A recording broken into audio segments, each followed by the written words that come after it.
നമസ്കാരം. ഇന്നു ഞാൻ തിരുവാതിര നാളിൽ ജനിച്ചവർക്കുള്ള പൊതുവായ ഫലങ്ങളെക്കുറിച്ച് പറയുന്നു. ഇതു നിങ്ങൾ ജനിച്ച സമയത്ത് ഗ്രഹങ്ങളുടെ ബലവും ബലക്കുറവും ആശ്രയിച്ചു ഫലം കൂടുകയും കുറയുകയും ചെയ്യും.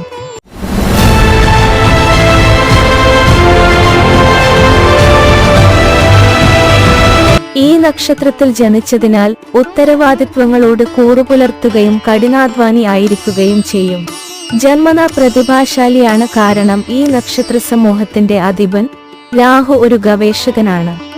വിവിധ വിഷയങ്ങളെക്കുറിച്ച് അറിവ് ലഭ്യമാക്കുവാനുള്ള അത്യാർത്തി ഇവർക്കുണ്ട്. പൊതുവെ ആനന്ദപ്രദവും എല്ലാവരോടും മാന്യമായ രീതിയിൽ പെരുമാറുന്ന വ്യക്തിയുമാണ്. എല്ലാ തൊഴിലിലും സമർത്ഥനായതിനാൽ ബിസിനസ് മുതൽ ഗവേഷണം വരെ ഏതിലും വിജയിക്കുവാൻ സാധിക്കും. മറ്റു വ്യക്തികൾ എന്താണ് ചിന്തിക്കുന്നതെന്ന് എളുപ്പത്തിൽ കണക്ക് കൂട്ടുവാൻ സാധിക്കും. ലോകത്തെക്കുറിച്ച് മനസ്സിലാക്കുവാനുള്ള സവിശേഷത കൂടാതെ പരീക്ഷണങ്ങൾക്കായി അനുഭവജ്ഞാനം പങ്കുവെക്കുവാൻ മടി കാണിക്കാറില്ല. എല്ലാ കാര്യങ്ങളും ഗഹനമായി വിശകലനം ചെയ്യുക എന്നത് ശീലമാണ്. പുറമേ ശാന്തനായി കാണപ്പെടും, എന്നാൽ എപ്പോഴും ഊർജ്ജസ്വലമായിരിക്കുന്ന മനസ്സ് ഉള്ളിൽ ഒരു കൊടുങ്കാറ്റിനെ സജ്ജമാക്കിയിരിക്കുന്നു. കോപത്തിനെ നിയന്ത്രിക്കുക എന്നതാണ് നല്ലത്. സാഹചര്യങ്ങൾ പരീക്ഷിച്ചുകൊണ്ടേയിരിക്കും, എന്നാൽ തകർന്ന് നിലംപരിശാകുന്നതിൽ നിന്നും എപ്പോഴും ഉയർന്ന് എഴുന്നേൽക്കും. അതുകൊണ്ടായിരിക്കണം ഇത്രമാത്രം അനുഭവജ്ഞാനവും പക്വതയുമുള്ളത്. നിഗൂഢനും പ്രശ്നങ്ങളൊക്കെ പക്വതയോടെ പരിഹരിക്കുകയും ചെയ്യുന്ന വ്യക്തിയാണ്. എല്ലാ പ്രശ്നങ്ങളും തീർത്തതിനു ശേഷം അവരെ ശക്തമായ രീതിയിൽ തോൽപ്പിക്കുന്നതിൽ ഇവർ ഒടുക്കം വിജയിക്കും. ശാരീരികമായി വളരെ വലുതും ബലവാനുമാണ്. ഒരേ സമയം ഒന്നിൽ കൂടുതൽ ജോലി ചെയ്യുക എന്നത് മറ്റൊരു സവിശേഷതയാണ്. കൂടാതെ ആധ്യാത്മികതയിൽ നല്ല താല്പര്യവും ഉണ്ടായിരിക്കും.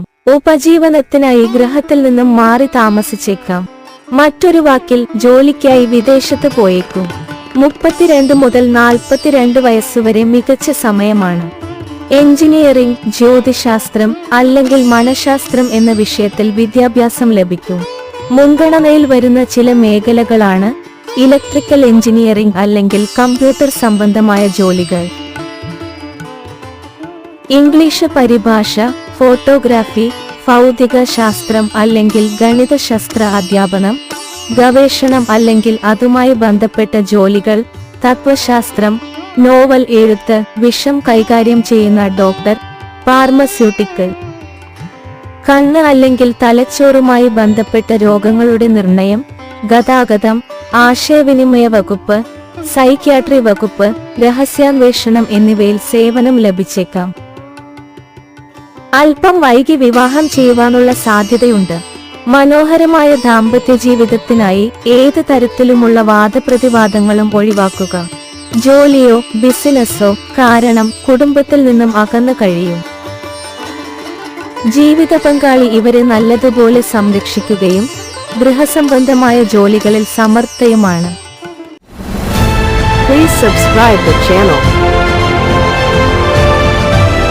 Thank you for watching.